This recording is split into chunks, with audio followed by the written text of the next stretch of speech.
అందరికీ నమస్కారం ఫ్రెండ్స్. ఈ యొక్క వీడియోకి సంబంధించి పీడిఎఫ్ లింక్ డిస్క్రిప్షన్లో ఇస్తాను, మీరు అక్కడ నుండి డౌన్లోడ్ చేసుకోండి.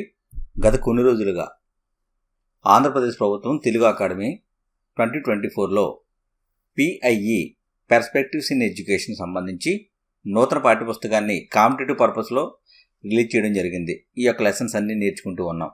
ఇప్పుడు ఆ టెక్స్ట్ బుక్లోని థర్డ్ లెసను సమకాలీన భారతదేశంలో విద్యాపరమైన అంశాలు. ఈ టాపిక్ గురించి డీటెయిల్గా 1 by 1 ఏ బిట్టు మిస్ కాకుండా నేర్చుకుందాం. మన వీడియోలకు సంబంధించి కంటెంటు, అదేవిధంగా మెథడాలజీ కూడా థర్డ్ క్లాస్ నుంచి ఇంటర్ వరకు మీకు అప్లోడ్ చేయడం జరిగింది. ఇవి తెలంగాణ వారికి ఉన్నాయి, అదేవిధంగా ఆంధ్రప్రదేశ్ వారికి కూడా ఉన్నాయి. అది టెక్స్ట్ బుక్ నుండి బిట్ మిస్ అవ్వకుండా. కాబట్టి వీడియోలు నచ్చితే లైక్ చేయండి, షేర్ చేసి సబ్స్క్రైబ్ చేసుకోండి. ఫ్రెండ్స్, మీరు చూస్తున్నారు కింగ్స్ డిఎస్సి యూట్యూబ్ ఛానల్. తర్వాత విద్య అర్థశాస్త్రం.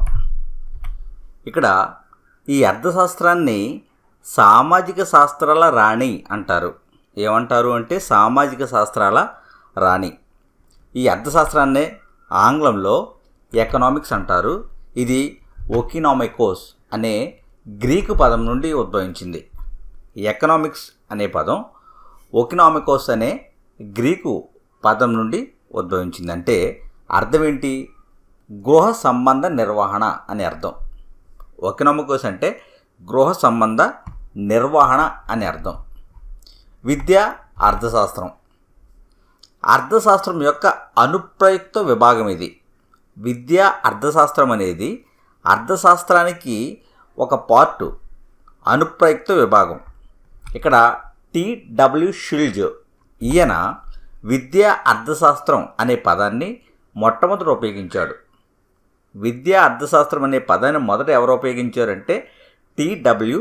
షుల్జ్ అనే ఆయన ఉపయోగించడం జరిగింది. అదేవిధంగా కోవెన్ విద్యా అర్థశాస్త్ర పుస్తకాన్ని రచించాడు. షుల్జ్ అయితే విద్యా అర్థశాస్త్రం అనే పదాన్ని ఉపయోగించాడు. విద్యా అర్థశాస్త్ర పుస్తకాన్ని రాసిందైతే కోవెన్. అదేవిధంగా కోహెన్ విద్యను ఒక వస్తువుగా పరిగణించాడు. కోహెన్ విద్యను ఒక వస్తువుగా పరిగణించడం జరిగింది. అదేవిధంగా జేఎల్ గాల్బ్రెత్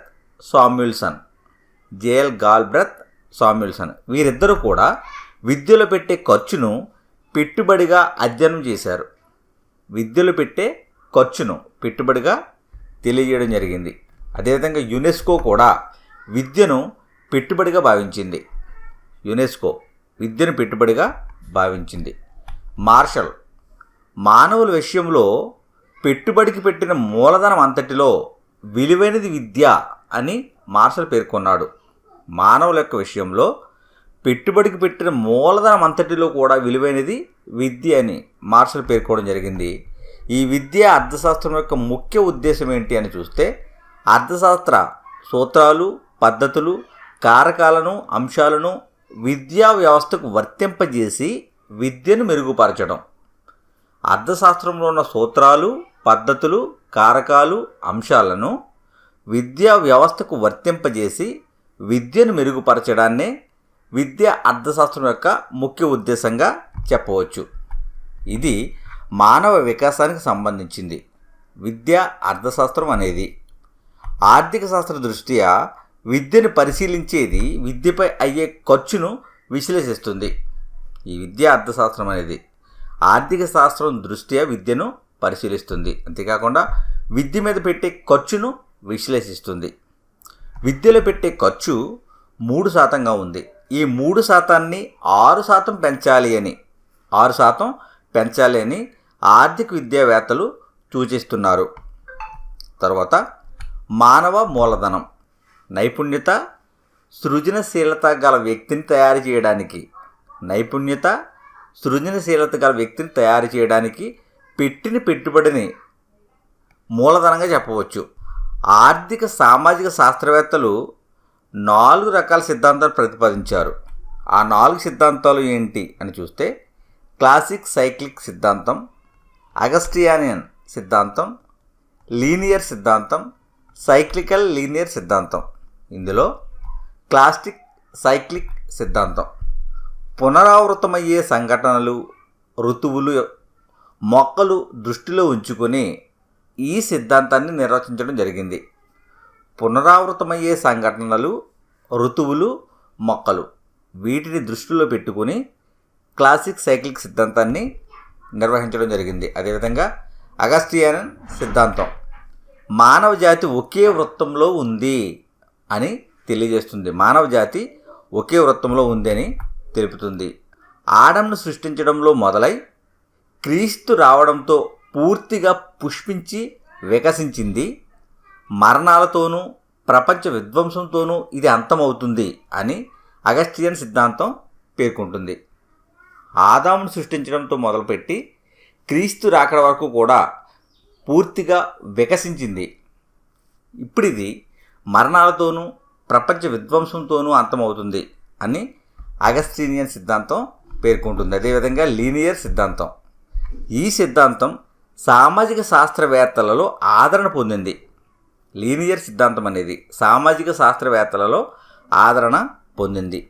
విజ్ఞాన శాస్త్రం, సాంకేతిక పరిజ్ఞానం, నాగరికతతో గతంలో పురోభివృద్ధి చెందింది, భవిష్యత్తులో కూడా అభివృద్ధి చెందుతుంది, దీనికి హద్దులంటూ లేవు అని తెలిపే సిద్ధాంతమే లీనియర్ సిద్ధాంతం.